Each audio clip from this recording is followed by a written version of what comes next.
সমানে সমানে না হইলে পিরি সেই পিরি থাকে না।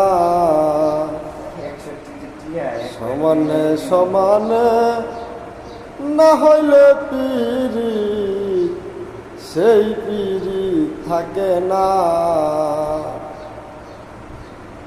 জলের সাথে তেলের পিরিত, জলের সাথে তেলের পিরিত যেইভাবে মিলে না, সেই পিরিত থাকে না। সমানে সমানে না হইলে পিরিত সেই পিরিত থাকে না।